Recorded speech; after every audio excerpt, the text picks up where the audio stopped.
Society is starting to run counterintuitive to women's fertility. So what I mean by that is, let's say if a woman goes and she gets a bachelor's degree, she might be 22 or 23 by the time she graduates, and then if she's going to spend a couple years in a career before she wants to get married, you know, you're really already up at 25, and then if a woman's peak fertility is at 28, they really have a short window. And then obviously if you're in a relationship, you want to vet somebody for 2 or 3 years potentially before you have kids.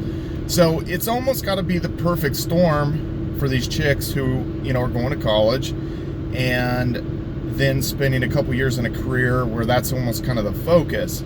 What I'm seeing with a lot of these women is they're actually becoming dog moms and kind of like early cat women. And I know that kind of sounds harsh and stuff like that, but I'm seeing a lot of these girls' Instagram pages where, you know, 2/3 of the pictures with them with their arm around their dog.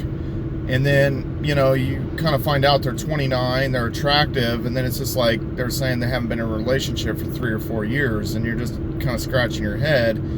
You're thinking, well, what's going on here? And I think a lot of it is like, other things are taking priority. They're putting guys like way down the list, and they're not focusing on that. How many times have you guys went to potentially go on a date and you ask, you know, chick, hey, what are you doing tonight? You want to go get some drinks or, you know, go get ice cream or something like that? And they're excuse city. Oh, I have to work tomorrow. I have this big meeting coming up. And it's just excuse after excuse after excuse. Guys rally, girls make excuses.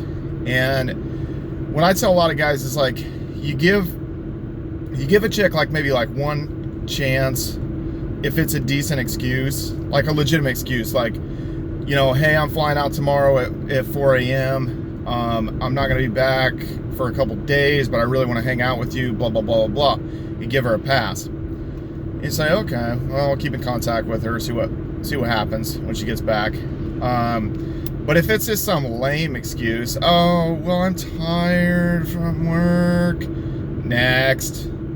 You got to next these girls. But society in general, just, you know, just all the, you know, the fact that a lot of times in most places, people aren't trying to have kids when they're, you know, 18 or 19. You see that in some states where they're just popping out babies right away and stuff like that. But the kind of girls that are going to college, trying to settle into a career, there ends up being too much of a focus on that. They're working 50 hours a week, then they're tired, and then even despite the fact that they're putting themselves out there maybe on Bumble and Tinder and those kind of things and Hinge, and they're on Instagram getting hit up, and they're getting some guys that maybe are cold approaching them once in a while, it's like they're not finding anybody to stick with. But a lot of times it's because they're coming up with so many excuses and their criteria is so stringent and just out of control.